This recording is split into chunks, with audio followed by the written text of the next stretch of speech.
I think, looking back on it all, I had a very gothic upbringing. By age 10, I had attended 2 family funerals and no weddings. I felt that I identified with the color black, and I found graveyards to be an excellent place to relax. They remain one of the few places where I've actually found enough quiet to be able to read peacefully. It's a childhood that most people might think of as weird, and truthfully, it was. Yet I wouldn't change it for the world. I lived with my mother in a humble home on Deacon Road in Kingsvale, England.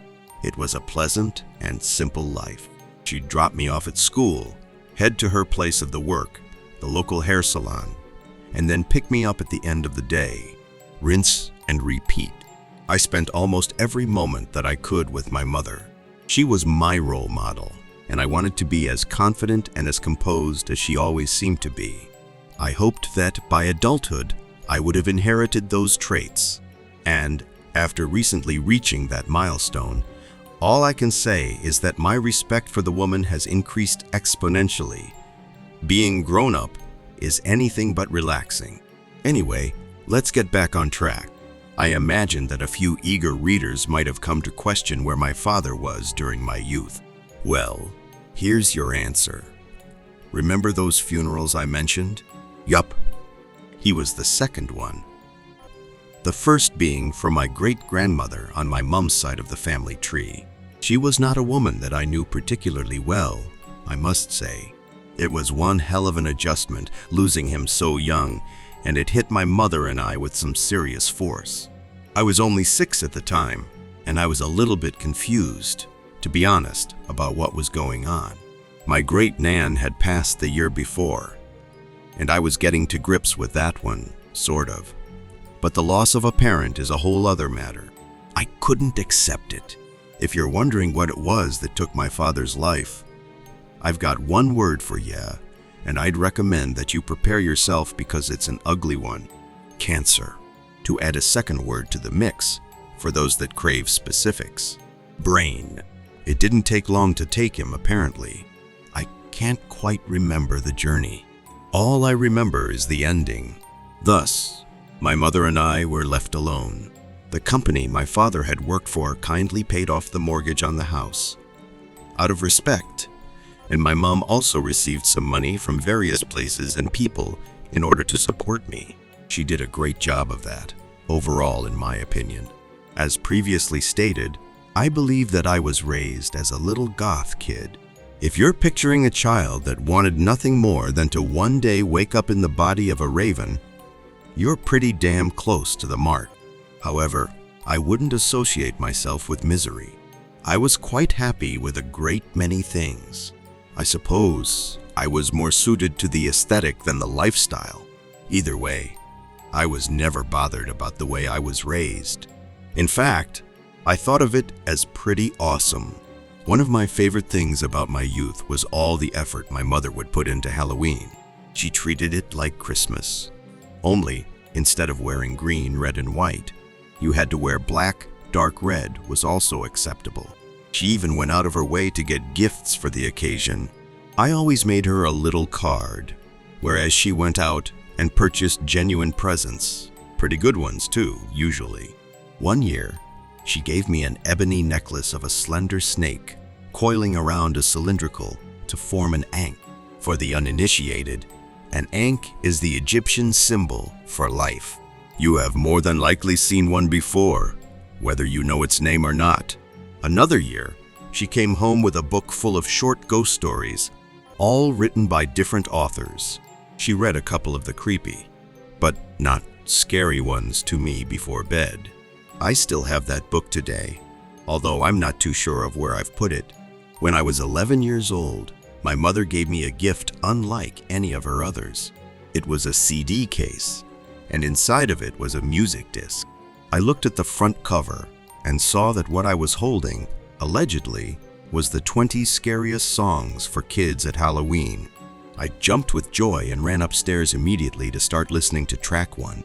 She'd picked it up for me earlier in the week, heading out during her lunch hour, and waited patiently until Saturday afternoon to reveal the present.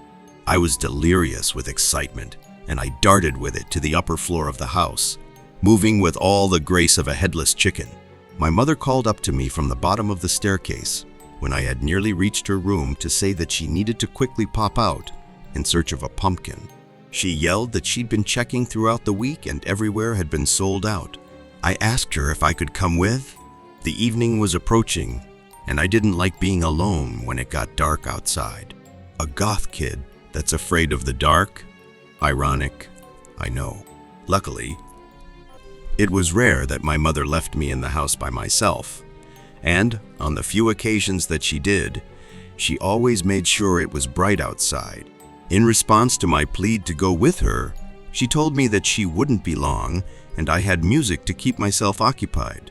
If I was scared, she informed me that her number was on a piece of paper by the house phone, and I could call her mobile. Reluctantly, I accepted defeat and sulked into her bedroom, where the CD player was waiting for me. Just before entering the room, I shouted downstairs that I wanted her to be as quick as she possibly could. She promised she would be. When she left, I watched her go through the front window of her room. It was raining gently outside, and the soft pitter-patter of the rain made me feel quite sleepy. The clouds in the sky were a dismal gray, but nothing was out of the ordinary. The weather's never great in England. It's something you get used to with time. As a matter of fact, I felt rather comfortable with the rain. I just hoped my mother would be true to her word and return quickly. She didn't. I took the CD from its case and admired it before placing it into the CD player. It was a rich and oily black, like a thin slate of obsidian, with a hole at its very center. Beneath the fluorescent light of the bedroom, I caught a couple of glimpses of a subtle shine to the disc's reflective surface. It was like seeing a single star shimmering faintly in an otherwise empty midnight sky. I inserted the CD and clicked the play button. Then I listened to track 1. As I lay down on my mother's bed, flat on my back, with my hands on my stomach, I looked like an unwrapped mummy. The song was okay. The issue with it was that I'd heard it before. I'd been expecting every piece of music to be unique. I couldn't recall exactly where I'd heard track 1 before, but I knew that it was not new to me. That isn't to say it was bad in any kind of way. I still enjoyed it. I just hoped to find something original in the playlist, and eventually, I did. I found something I don't think anyone had ever heard before. When track 2 started, I gave it my best shot, but I couldn't enjoy it. The lyrics were clearly aimed at children much younger than myself. I wanted something scary. Something that would actually give me chills whilst being fun to listen to. I should have been more careful with what I wished for. I listened to a few more songs, skipping through any that didn't instantly make a good impression, and I settled on track 12. That one was good, funky and a bit creepy. I thought it was ace. I even tapped my foot along to the beat as I lay on my mother's bed. I was getting tired of getting up to skip all of the other songs, and it was nice to recline with something good playing in the background. Before I knew it, exhaustion took hold of me, and my eyes started to close. Let us momentarily diverge from this tale in order to paint the picture of my mother's bedroom. It's an important setting after all, as you will have no doubt picked up on by now.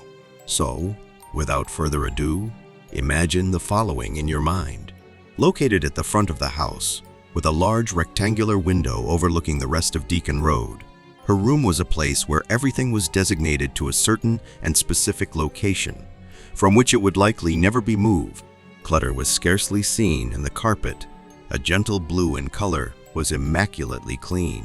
The walls were a relaxing cream color, and the wallpaper bore an intricate pattern that was still visible in some places, but for the most part, had been worn away over the years. The bed, queen-sized, was gigantic for a kid like me and incredibly comfortable. A sweet scent of vanilla hung in the air, and the rest of the world always seemed quiet in my mother's room. Treating the window as the front center of the room, there was a wooden end table that had been designed to look like several large books stacked atop one another, over in the back left corner. It was on that decorative piece of furniture that the CD player resided. From where I lay, I could see some dust over in that area, but there wasn't really much of it. Along the left wall of the room, other than the end table, there was a black wardrobe and a set of drawers, also darkly designed. The wood was flawlessly polished, and it looked brightly beautiful. My mother didn't have too many outfits stored in that space.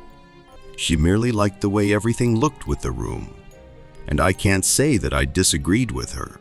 Above the midsection of the bed, suspended from the ceiling, was a light bulb that illuminated the room. It was shielded by a lampshade, which allowed me to lie below it without being blinded.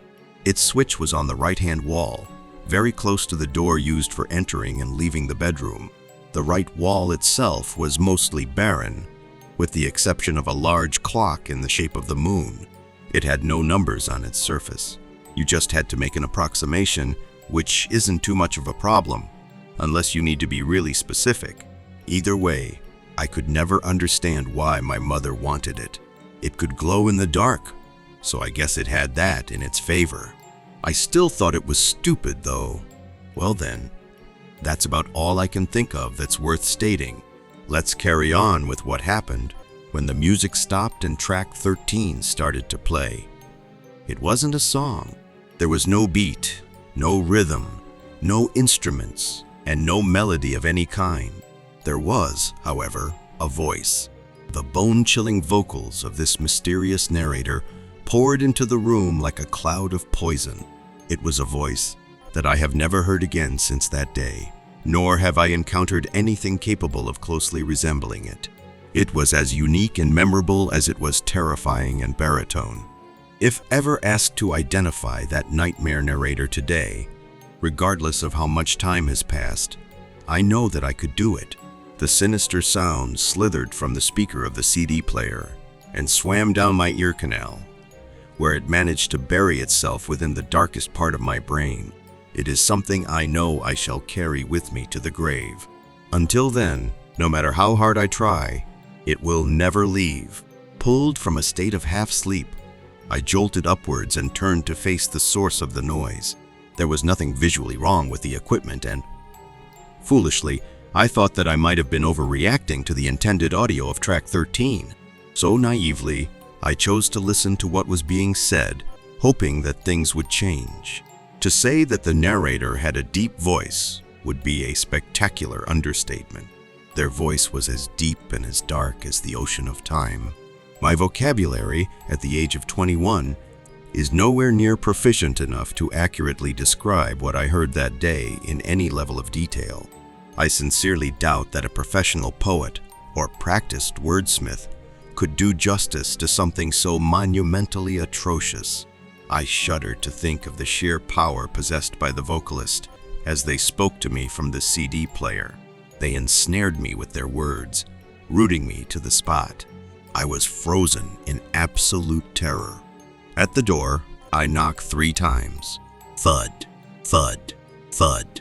Goosebumps rose all over my flesh at the sudden noise downstairs.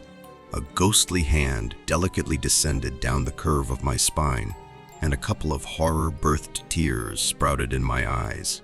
That sound had come from inside the house. It wasn't meant as a warning of intrusion. They wanted me to know they were already right there with me. Despite the tremendous volume of the narrator's voice, there was something else about them that I found to be petrifying. There was an eerie calm in all that they said that seemed to speak of a cold inevitability. Like the subtext to everything they dared to utter was clearly visible before my eyes, reading simply, "However long you hide, wherever you run to, I will come and I will catch you." All of my muscles started to tense, and I thought of just one thing. I had to turn the CD player off. Whatever was playing on track 13, it wasn't something I intended to continue subjecting myself to for any longer. "Do you hear me in the hall?" The question was rhetorical, of course. I have no doubt of that. They weren't after any kind of vocal response. It was fear that they were after, and boy, was I giving them one hell of a supply. Wordlessly, I screamed at myself to move as I heard their phantom footsteps from 2 places simultaneously. All sound that erupted from the speaker could also be heard downstairs. That was, with the exception of the stranger's voice. That seemed to come from nowhere and everywhere in perfect parallel. It was as inaudible as it was deafening. A paradox that I cannot logically comprehend and doubt I will ever be able to fully explain. That doesn't change one simple fact. I know what I heard. I love the photos in the corridor, Tyler. I'm coming up to see you now. My heart stopped pumping blood and instead sent ice shooting through my bloodstream. They knew my name. How did they know my name? All of my skin was suddenly frozen, and I found myself struggling to breathe. When very young, I'd suffered from asthma, and I remember feeling at that moment that an attack was coming on. My former condition had returned from its slumber to take my life before the intruder could do the job. The air felt tight and deprived of oxygen. There was nothing I wanted more in the world than to satisfy my urge to scream. But I couldn't physically attempt anything close to such a feat. However, I knew that if I didn't move, without a doubt, it would all be over. I would die. It took a short while to summon the strength and courage that I needed, but once I had everything at hand, I rolled over in the bed towards the CD player. Like a dehydrated man in desperate need of water, I reached out for my goal. The distance was much too great. That was when my vision started to blur. From the corners of my eyes, I could see a black mold starting to form and slowly close in on me. With each passing moment, my situation grew worse. Thud. First step up the staircase sent a thunderous echo throughout the house, and the walls tremored. It was like being caught up at ground zero of the world's worst earthquake. The shaking never lasted long, but it felt much worse when the second step was taken.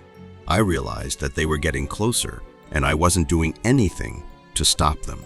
I think a lot of people, when recalling past trauma, just like I am doing as I attempt to construct this tale now, use phrases such as "I should have acted sooner."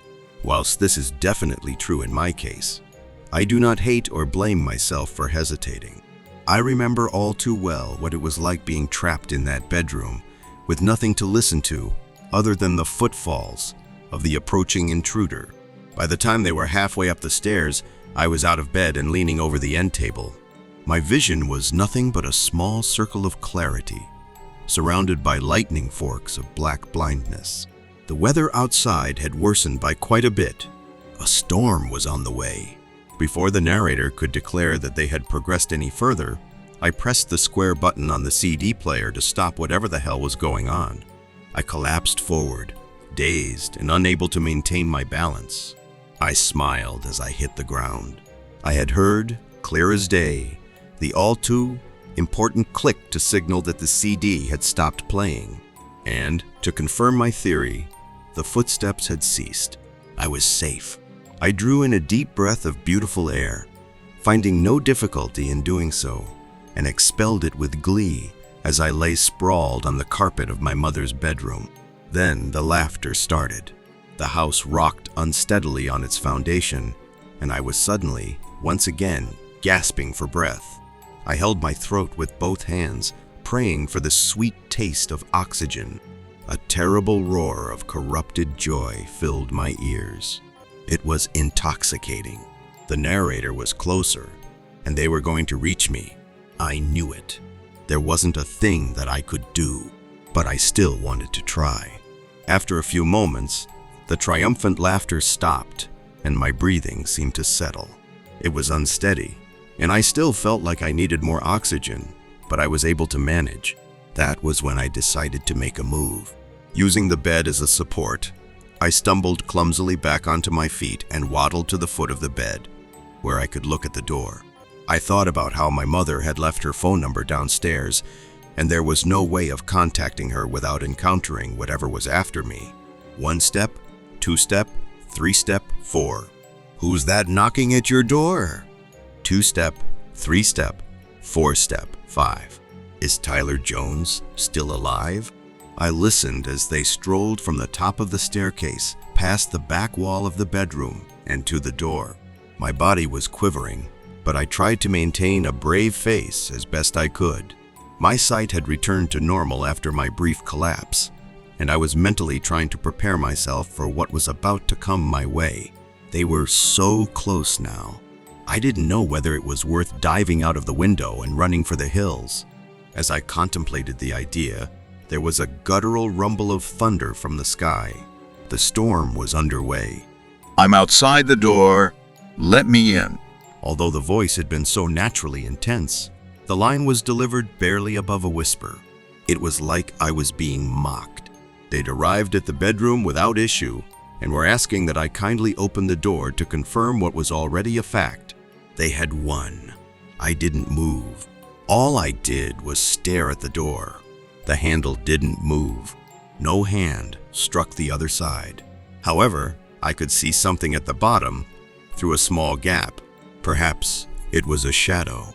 Maybe it was something else. As soon as I registered that there was something there, it disappeared. I'm outside the door. Let me in. It was somewhat louder the second time round, but I made no move to obey their command. What haunted me most about their cry was that it was only the volume that seemed to alter. Their tone of speech remained consistently calm, just like a narrator's voice. I'm outside the door. Let me in. They shouted so loud that the house itself seemed to shiver, yet there was no hint of genuine irritation that I could detect.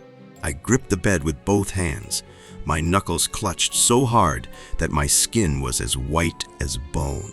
I was shaking frantically, and had I been younger at the time, I think I would have wet myself. My mind raced with several ideas of what to do, all of which were frankly awful. The only option was to wait, which I did. For a time, nothing seemed to happen. The intruder was silent. I was not foolish enough to think, even for a second, that they'd left. Just past the door, they were waiting. I knew it. I could picture them clearly. A figure of shadow, so tall that they needed to slouch forward to stop their head from colliding with the ceiling. They were there, hunched over and staring at the door with dispassion. The one feature of their person that I knew I could describe with confidence was their eyes. I knew exactly what they would look like. After all, I'd already seen them, in a way. If I opened the door, my gaze would fall upon two spheres, their color the empty black of polished obsidian, with small segments of occasional light glistening from their surface. That was when I had the idea to try ejecting the CD. It's something you would have thought might have come to mind sooner. I'd stopped the disc from playing it, but I hadn't locked it back up in its case. I imagined that if I was thinking straight, I might have had the idea earlier. I also think that there was something trying to stop me from conjuring such a plan. There was some kind of external force or parasite corrupting my brain and preventing me from taking action. I'll never know if I'm right or wrong about that, I suppose. It doesn't matter anyway, does it? The only thing of any importance is the fact that I managed to gain that precious second of composure to come up with a strategy. When I came up with my plan, all hail my belated stroke of genius, I darted to the CD player and slammed my hand on its top. If you pressed down on the lid that housed the discs, it would automatically open. I know what you're thinking.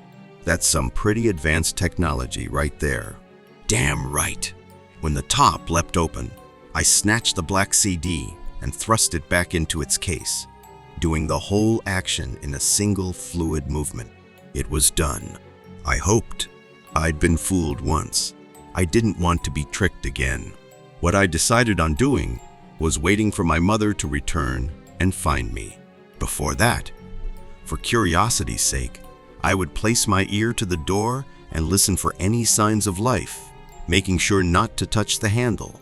Advertisements I approached cautiously and a little bit reluctantly, placing one foot in front of the other with an incredible amount of care. Nothing seemed to make any noise, aside from the storm which continued to rage on. All was perfectly silent inside the house. On any other day, that fact might scared me. Not then. I couldn't have been happier about the quiet. After confirming that I could hear nothing from outside the bedroom, I took a few steps back towards the window, continuing to face the door. Just in case the door. Just in case. And I sighed heavily. Thank. I'm outside the door. Let me. It stopped, as did everything else. The universe took a moment's pause, held in suspense. There was nothing remotely calm about the voice that time. It had screamed like an animal being slaughtered. It was full of hunger, anger, and hatred. I stood roughly half a meter away from the door, with a rough idea in mind of what was about to happen.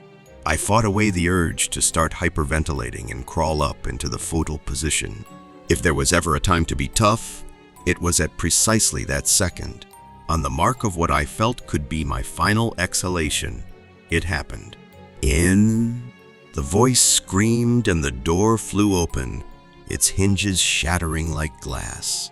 Whatever happened next, I don't remember it. I'd like to think that I fought, and that I did so bravely.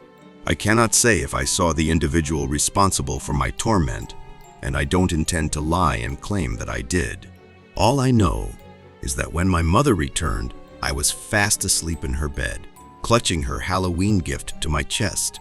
The weather outside was depressing, but it wasn't anything close to extreme. Only the soft pitter-patter of rain graced the window.